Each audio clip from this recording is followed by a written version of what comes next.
Vamos falar sobre um homem que tinha 2 filhos. E se calhar alguns estão a ter um déjà vu, não é? Estão a pensar que já viram essa mensagem antes. Um homem com 2 filhos, Pablo. Já pregaste isso há uns meses atrás. É a parábola do pai pródigo. Alguns já até lembram, não é filho pródigo, é pai pródigo. Muito bem. Quem está a visitar e não sabe do que eu estou a falar, vai assistir ao YouTube, está bem? Está lá no YouTube disponível, podem assistir a parábola do pai pródigo. Mas permitam-me quebrar a vossa expectativa. Não vamos olhar a parábola do pai pródigo nem do filho pródigo hoje. É outro homem que também tinha 2 filhos. E muitos de vocês provavelmente nem sabiam da existência dessa parábola. A verdade é que ela está lá e nós esquecemos completamente dela. Portanto, vamos abrir as nossas Bíblias. Evangelho segundo Mateus, capítulo 21, e vamos ler os versos 28 até o 31.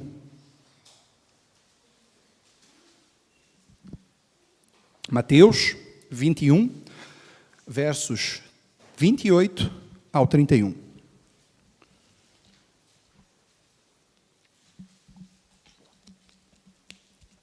Diz assim a tradução que tenho em mãos. Nova versão internacional. O que acham? Havia um homem que tinha 2 filhos. Chegando ao primeiro, disse: Filho, vá trabalhar hoje na vinha. E esse respondeu: Não quero. Mas depois mudou de ideia e foi. O pai chegou ao outro filho e disse a mesma coisa. E ele respondeu: Sim, senhor. Mas não foi. Qual dos 2 fez a vontade do pai? O primeiro, responderam eles. Jesus lhes disse: Digo-vos a verdade, os publicanos e as prostitutas estão entrando antes de vocês no reino de Deus. Vamos orar. Deus, eis aqui um trechinho da tua palavra lida. E eu te peço, Senhor, que o Senhor use a minha vida para falar nessa manhã e que não seja a minha incapacidade humana limitador para aquilo que tu queres falar. Abençoa-me em nome de Jesus. Amém. Ok, portanto, quantos aqui já tinham lido essa parábola e se lembravam dela? Boa, um bom número. Eu confesso, eu quando estive a planear as coisas das parábolas e vi lá a parábola de um homem que tinha 2 filhos, disse: mas eu já preguei sobre essa, não vou pôr 2 vezes. E depois fui surpreendido a me lembrar que era outra parábola, não é? Não era a mesma. Era um homem diferente que tinha outros 2 filhos. Portanto, hoje nós vamos olhar para essa parábola. E antes, vale sempre a pena lembrar que uma parábola é uma pequena história sobre coisas corriqueiras do dia a dia, simplistas, mas que vão nos ensinar verdades sobre o Evangelho e o Reino de Deus. É sempre assim. Todas as parábolas são pequenas histórias simples do dia a dia que ensinam verdades profundas sobre o Evangelho e o Reino de Deus. E com essa parábola não será diferente. Eu acho curioso que essa parábola vai começar em tom de provocação. Deram conta no primeiro versículo, no versículo 28, como é que começa o vosso texto? O que vos parece? O que acham? Percebem o tom provocativo da coisa? É mesmo isso, Jesus está mesmo a provocar alguém. Ele começa essa parábola mesmo a dizer: o que vos parece? O que acham? E para a gente entender essa parábola é preciso a gente ter algum contexto por detrás, senão a gente não vai entender o porquê dessa provocação. E a verdade é que para nós entendermos sobre o que Jesus falava, temos que voltar até o verso 23. E vou pedir para que algum irmão possa ler o versículo 23 de Mateus 21, por favor.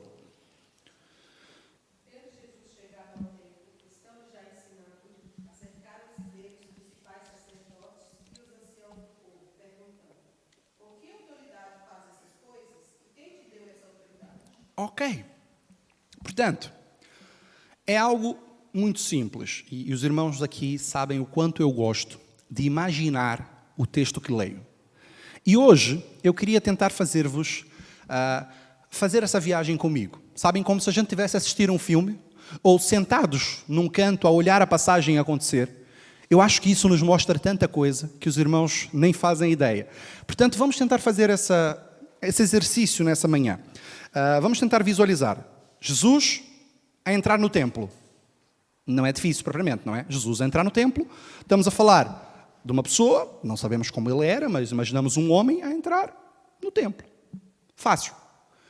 Mas vá lá. Os irmãos têm que imaginar como deve ser. O templo não tinha um sistema de iluminação, Não tinha uma projeção, não tinha bancos confortáveis. Era um bocadinho diferente. Estamos a falar de um templo de 2000 anos atrás. Conseguem imaginar? Como é que era o piso? Não era laminado de vinil a imitar madeira, não. Terra batida, certo? Pedra. Conseguem visualizar? E as pessoas não tinham iluminação elétrica. Elas provavelmente estavam no lugar mais a céu aberto, no pátio, iluminados pela luz do sol. Conseguem visualizar? Ok? Estão ali, crianças a correr aqui e acolá, grupinhos separados nos cantos a conversar, porque era assim que funcionava. Eles estavam no pátio, não estavam dentro propriamente da tenda, estavam ali no pátio. Jesus entra de repente, vai chegando, passando por ali. Estão a visualizar comigo? É fácil. Então, Jesus está a chegar. Ele está a entrar nesse lugar. Os vendilhões ainda andam por ali a fazer algum barulho à porta, não é? Os vendilhões vendiam as coisas no templo. Nessa altura ainda não tinham levado escotadas. Estavam ali ainda a vender. Jesus, quando entra, diz-nos o texto que ele vai começar a ensinar. Conseguem ver Jesus a ensinar?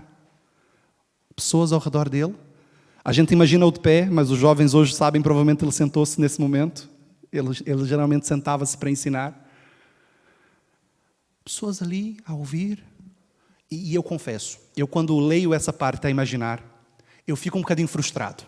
Porque eu estou tão longe que eu não sei o que ele está a ensinar. Eu não consigo ouvir, porque Mateus não diz. E eu fico assim mesmo a tentar visualizar. E vejo Jesus lá ao fundo com aquela pessoal ao redor e fico, o que ele está a falar? Deve ser algo tão bom. Mas não dá. A imaginação não chega tanto. E quando a Bíblia se cala, nós também nos calamos. Portanto, Jesus está ali a ensinar. E de repente, diz-nos o texto, esse versículo 23 que lemos, que entra uma fila de pessoas. Na outra ponta, tentem visualizar a cena comigo, em fila, como se estivéssemos a ver um filme, muda a trilha sonora. Entre uma trilha sonora um bocadinho mais pesada. Tan, tan, tan, tan, taran, tan, taran. Conseguem imaginar aquela fila de pessoas? Ali são os DDTs. Conhecem a expressão DDT? Donos disso tudo. Eles é que mandavam. Eles chegam ali em fila.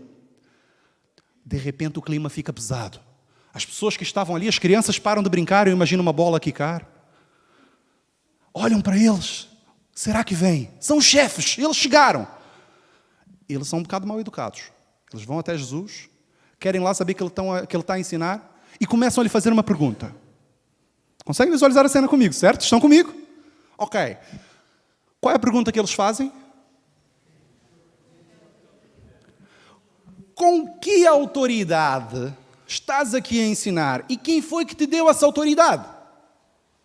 Traduzindo no nosso bom português, estás a pensar que és quem? Quem pensas que és? Tens autorização para estar aqui? Pagaste a Câmara a licença? Estás aqui a ensinar, tu tens autoridade para isso. Nós é que mandamos nisso tudo. Tu não podias estar aqui a ensinar, quem te deu autoridade para isso? Essa pergunta é fantástica. Sabem porquê? Porque a verdade é que, já que estamos no mês da família, eu vou só dar um adendo ao texto bíblico. Essa pergunta continua a existir nos nossos dias para nós. Quando estamos a educar os nossos filhos, quantas pessoas viram para nós e dizem: estás a fazer isso? Estás a brigar com o teu filho? Não podes. Quem deixou-te pôr o teu filho de castigo? E palmadas, eu vou chamar a GNR. Que autoridade tens para fazer isso? Percebem? Até hoje a nossa autoridade continua a ser questionada, vez após vez, dia após dia. Os homens sabem, falamos sobre isso na nossa reunião de homens. Nós temos autoridade, e a nossa autoridade foi dada por Deus. As famílias foram instituídas por Deus. E nós só temos essa autoridade porque foi Ele quem as deu. E Ele as deu porque tem um objetivo com isso. A estrutura hierárquica do lar, o homem sendo o cabeça, a mulher a coadjuntora, os filhos coroa, diadema para honrar os seus pais. Essa estrutura é para dar glórias a Deus. É para as pessoas olharem e verem a relação de Deus com a sua igreja. O noivo e a noiva, o cabeça, é assim que funciona. Nós temos autoridade dada por Deus, mas as pessoas continuam a questionar: que autoridade tens para fazer isso? Achas que és quem? Tu não podes fazer isso. Não, no século 21. Não, já estamos no ano 2022. Não podes fazer isso. Mas, meus queridos, quando Deus nos dá autoridade, não importa quem questione, nós continuamos a tê-la.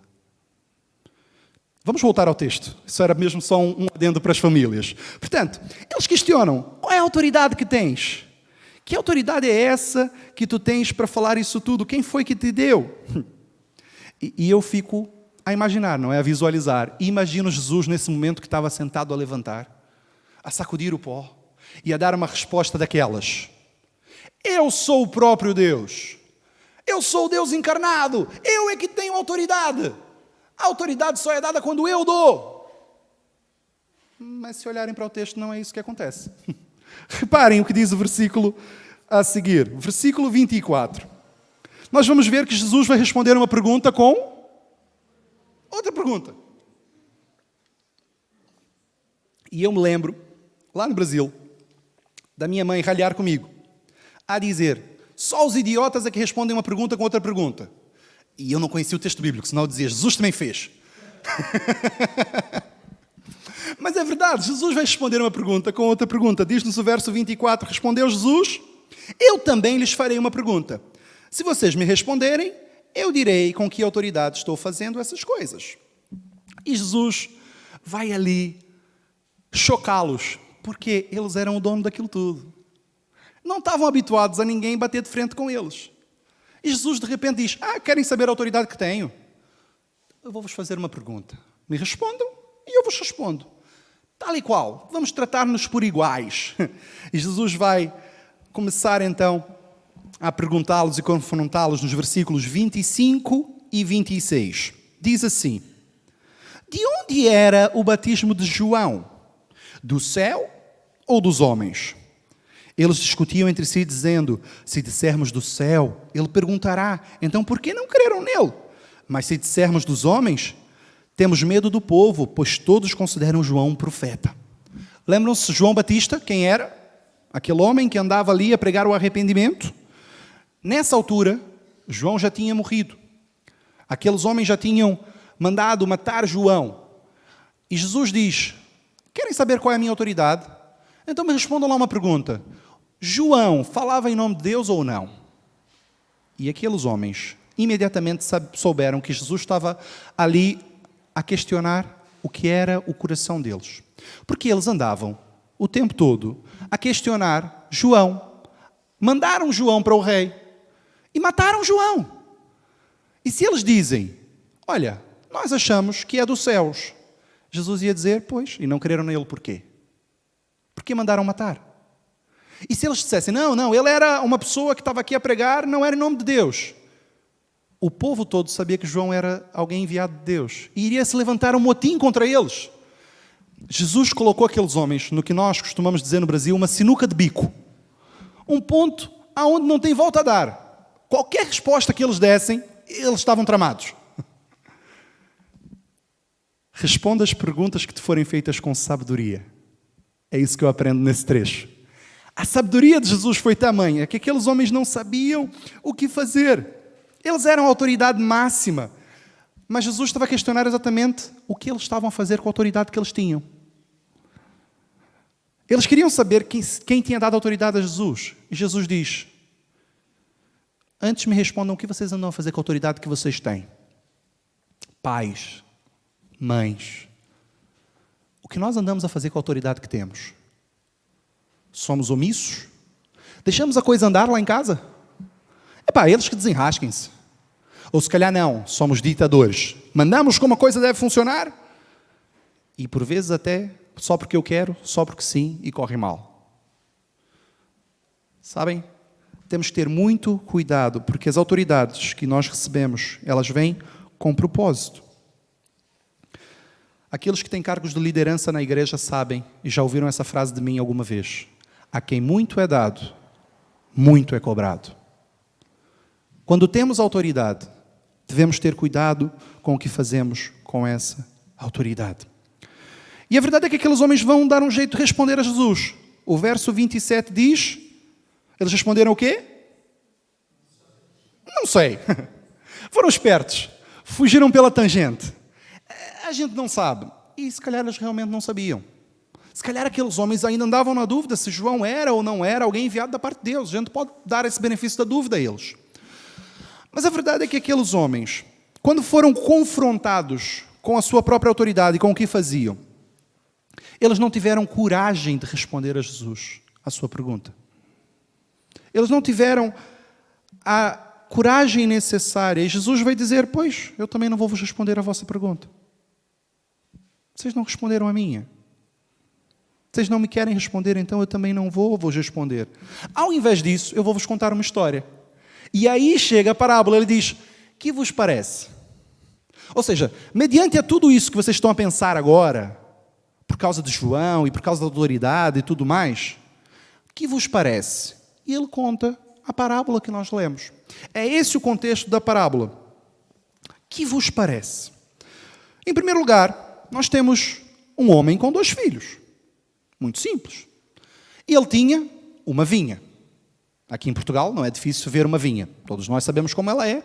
É um campo que vai produzir bons frutos, mas precisa ser cuidado. Se não for cuidado, aquilo vai tudo arruinado. E aquele homem manda alguém cuidar da sua vinha. E é natural que os seus filhos sejam as pessoas comissionadas para cuidar da sua vinha. E ele vira-se para o primeiro e diz, filho, vai cuidar da vinha. E qual é a resposta que ele obtém? Não quero. É assim que diz o vosso texto? Não quero. Não quero. Cadê o senhor? Sabem, se eu respondo ao meu pai, não quero, ainda hoje, é capaz de eu ficar sem os dentes da frente. Não quero. Respeitinho é bom e faz bem aos dentes. Eu cresci a ouvir essa frase. Respeitinho é bom e faz bem ao dente. Não quero. Epá, pera lá, miúdo. Não quero. Como assim? Que filho terrível é esse? Já agora, vamos dar um fade out e ver o irmão. Quando ele diz ao irmão a mesma coisa para ele cuidar da vinha, o que é que ele responde? Sim, senhor. Epá, assim que é. Olha o teu irmão, miúdo. Sim, senhor. Primeiro o respeito. Senhor. Eu até hoje trato meu pai por senhor. Temos amizade. Trato meu pai com outras formas. Mas, lembrando que ele é senhor, eu sou filho. Sim, senhor. E parece que ele responde de imediato. Sim, é claro que sim, pai. É uma ordem. E ordens são dadas para serem cumpridas. Missão dada é missão cumprida. E nós fomos chamados para cumprir a missão. E ele diz, vai. E ele diz, sim, senhor. Fica bem na fita. A gravação fica incrível. Sim, senhor. Assim é que é. Mas na prática, o que aconteceu? O primeiro filho foi, se arrependeu e foi. E o segundo? Epá, estranho, não é? Esquisito. Sabem? Quando nós somos sinceros, por mais que foi um bocado desrespeitoso, como ele falou com o pai, ele foi confrontado com o que realmente havia no coração dele. Ele estava cheio de si. Ele achava que podia, era o dono disso tudo. E quando ele diz não quero, o texto bíblico não nos diz, mas de certeza ele ficou incomodado com aquilo. A forma como ele fala com o pai, a forma como quebra as expectativas do pai em obedecer a sua ordem, e ele tem chance de se arrepender, de voltar atrás, de fazer o certo. Não importa como tu começaste, importa como vais terminar. Aquele menino começou muito mal. Ele desrespeitou o seu pai. Ele disse não a uma ordem direta. Mas ele se arrependeu. Enquanto o seu irmão respondeu sim, senhor, da aparência, ali, se calhar tinha mais gente a ouvir. Ele viu a resposta do seu irmão e quis ser superior. Quando na prática, no seu coração, ele sabia que não ia e fez só para ficar bem na gravação. Sabem? Nós somos desafiados a obedecer, não só de palavras, mas de ações. Não basta dizer, é preciso viver. Ainda na sexta-feira, no encontro de homens, falávamos sobre isso.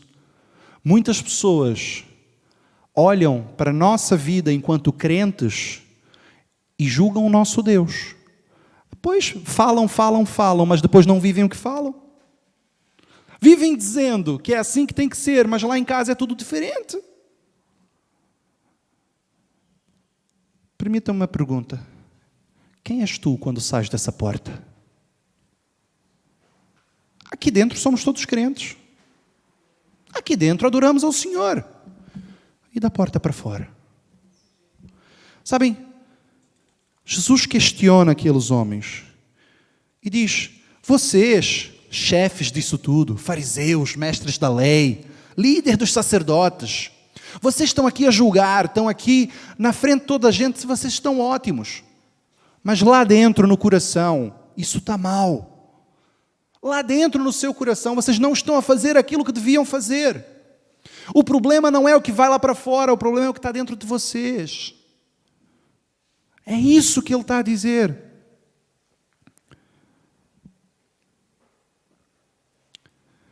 No versículo 31, ele faz exatamente a pergunta que é óbvia de ser respondida. Qual dos dois fez a vontade do Pai? Foi o primeiro, responderam eles. É óbvio.